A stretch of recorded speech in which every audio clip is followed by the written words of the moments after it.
Ladies and gentlemen, we've all been there, those moments when someone's words or actions hit us like a punch in the gut.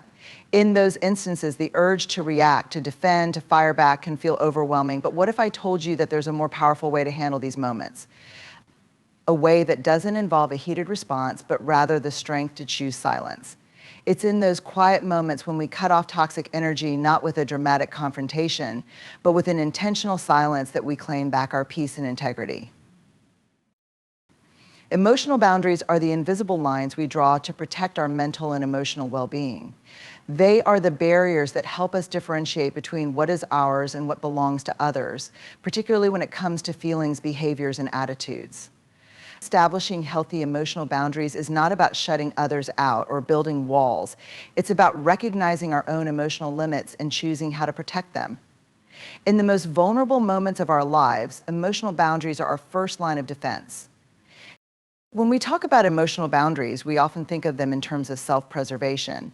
This is true, but emotional boundaries go beyond just keeping harmful energy out. They are also about cultivating a sense of ownership over our own feelings and reactions. Without clear boundaries, we risk becoming overly enmeshed with others' emotions. In these situations, we might feel responsible for how someone else feels, or we might allow someone else's mood to dictate our own.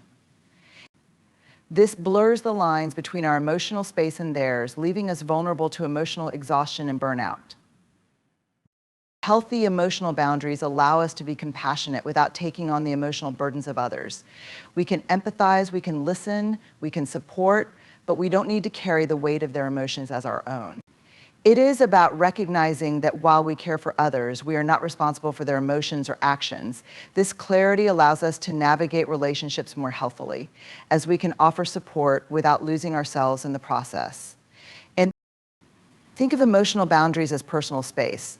Just as we instinctively pull away when someone invades our physical space, emotional boundaries serve as an intuitive safeguard for our emotional space. Without these boundaries, we risk being overwhelmed by the emotions, expectations, and behaviors of those around us. This can be especially true in close relationships, family, friends, colleagues, or partners, where the lines between self and other can become blurred.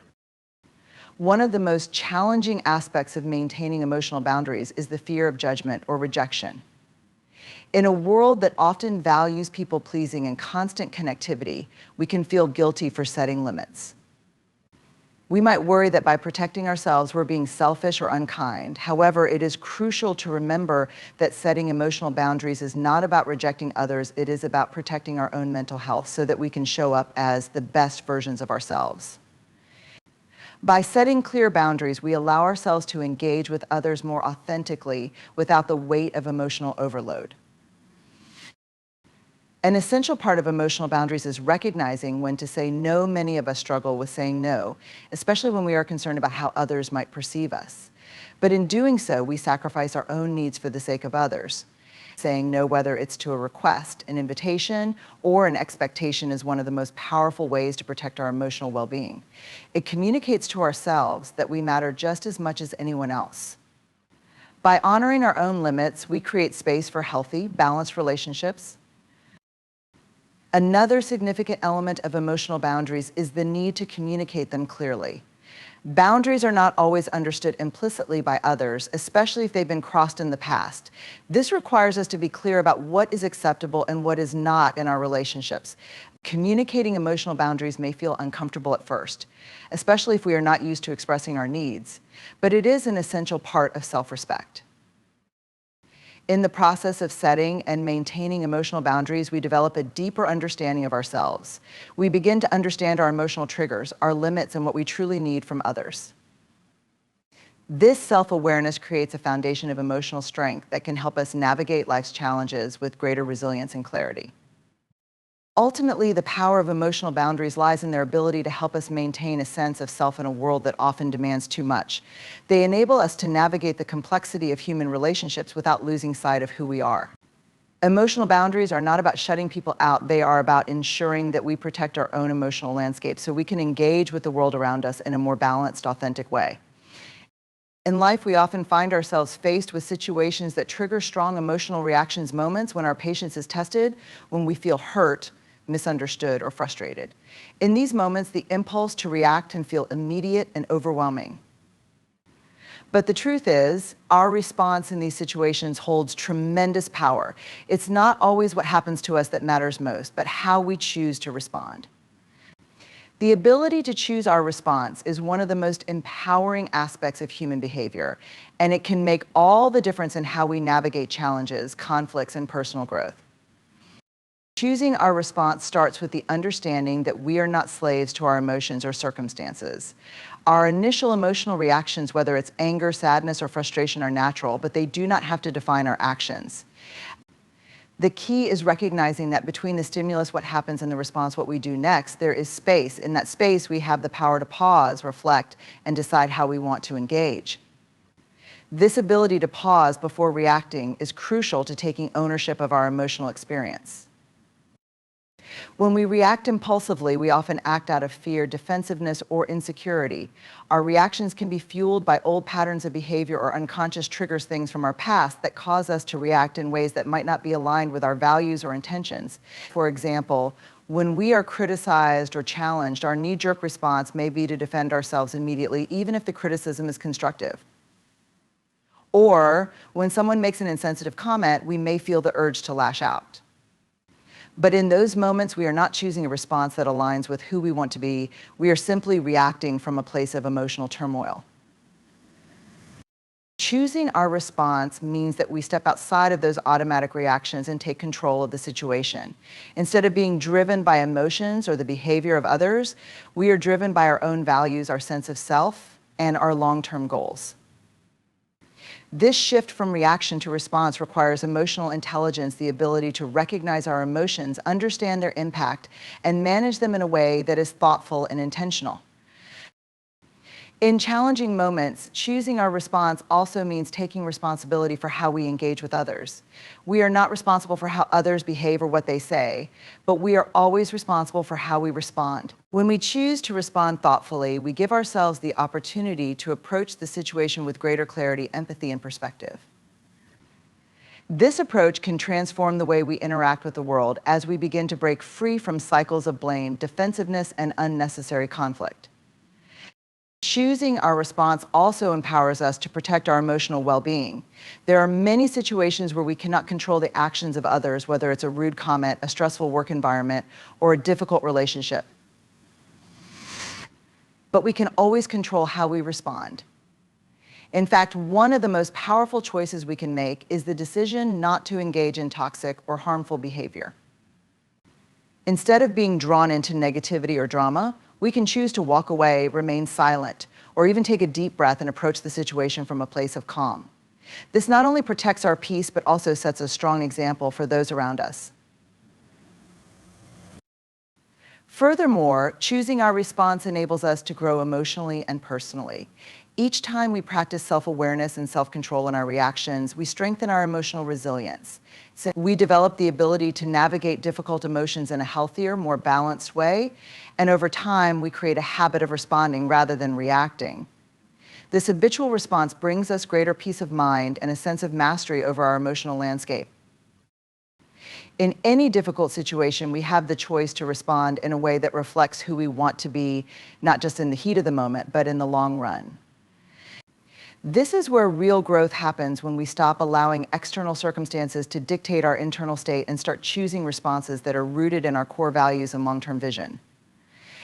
By practicing this, we not only improve our own emotional well-being, but also create healthier, more meaningful interactions with the people around us. In the midst of conflict, when emotions are high and words are flying, silence can feel like the most challenging response. The instinct to speak, to defend ourselves, to clarify, or to assert our position can be overwhelming. However, silence in conflict is not weakness or passivity. It is a powerful tool that can help us maintain control, gain perspective, and protect our emotional well-being. In fact, silence in moments of tension often requires more strength and self-control than reacting impulsively. It is in these moments that silence can be a transformative force in both personal growth and the resolution of conflict. One of the primary strengths of silence in conflict is its ability to create space. In the heat of the moment, when emotions are running wild, we are often at risk of saying things we don't truly mean or escalating the situation further with hasty words.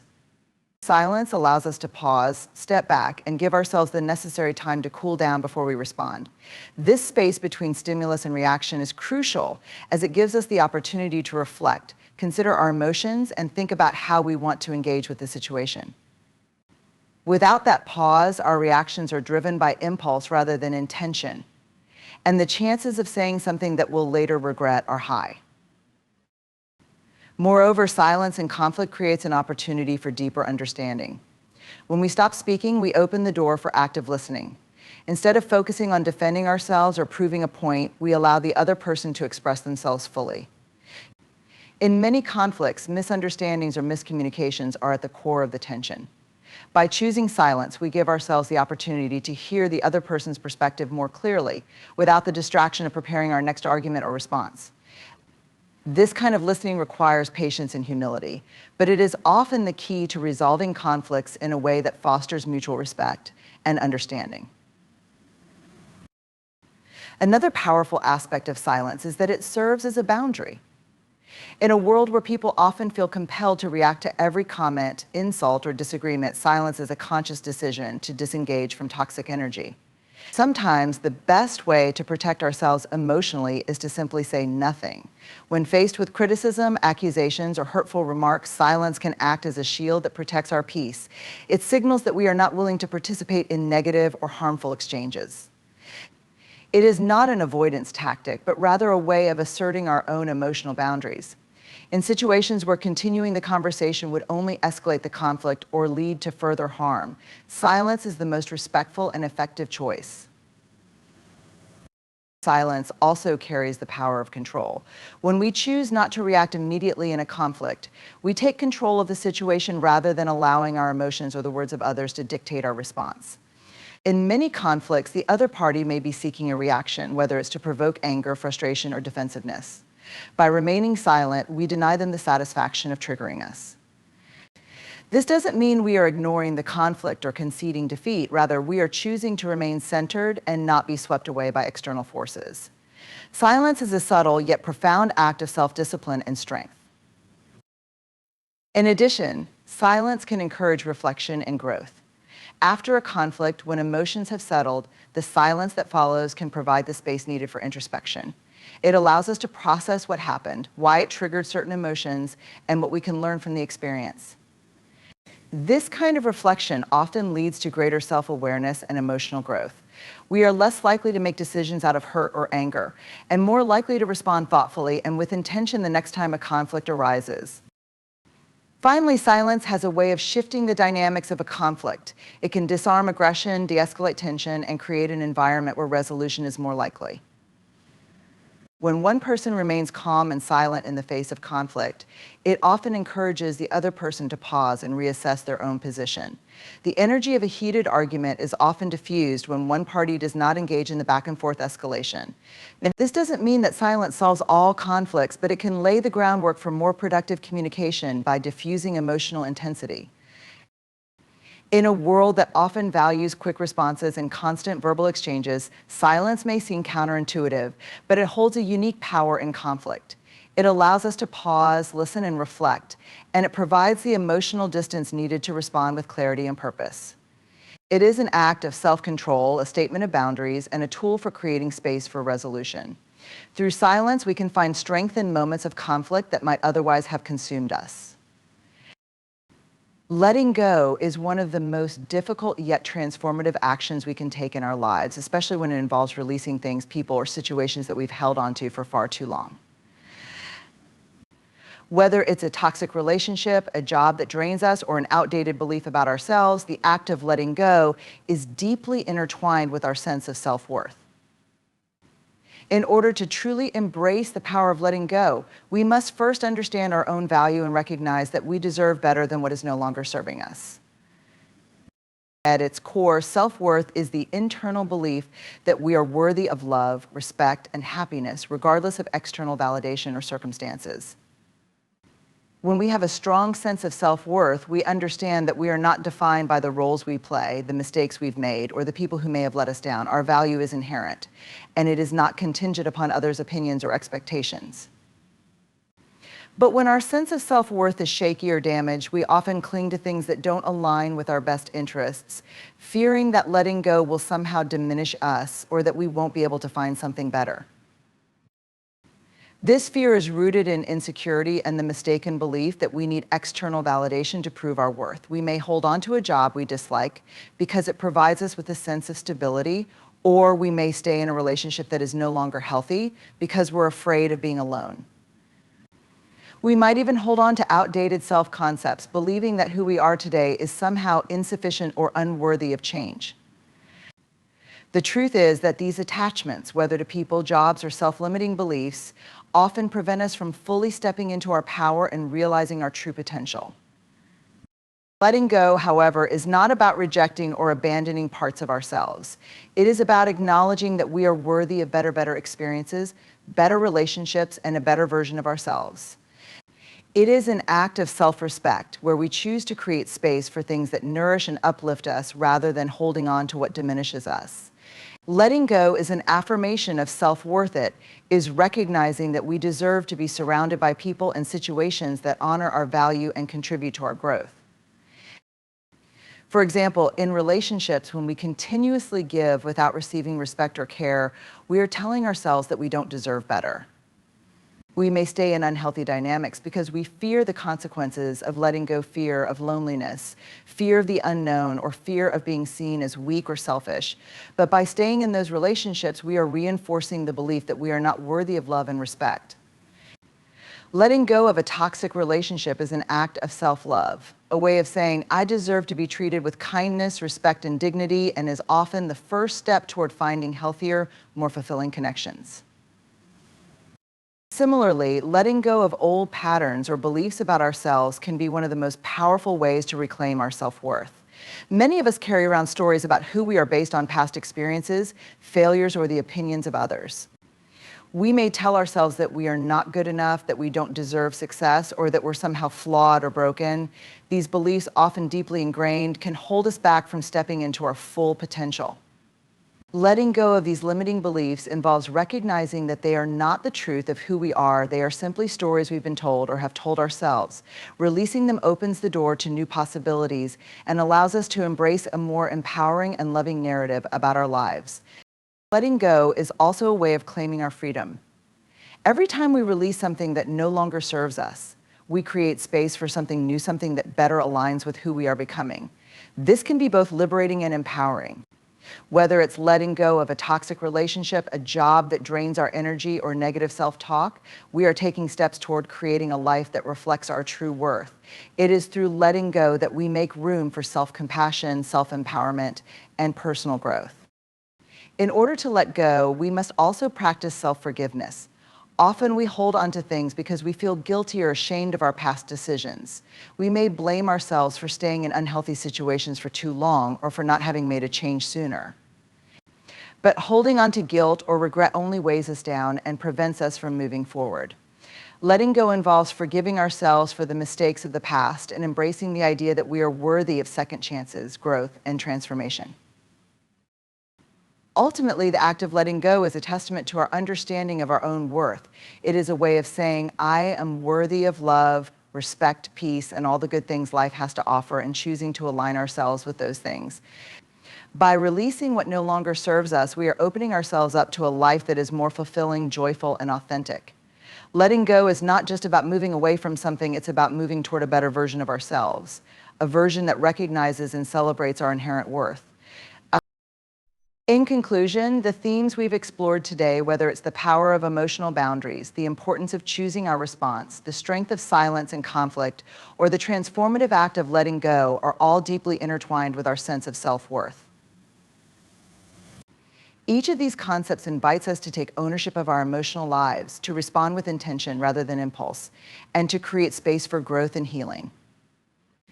The journey to self-worth requires us to embrace our own value, set boundaries that protect our well-being, and make conscious choices that reflect who we truly are and what we deserve. By understanding and applying these principles, we not only enhance our personal growth, but also foster healthier, more authentic connections with others.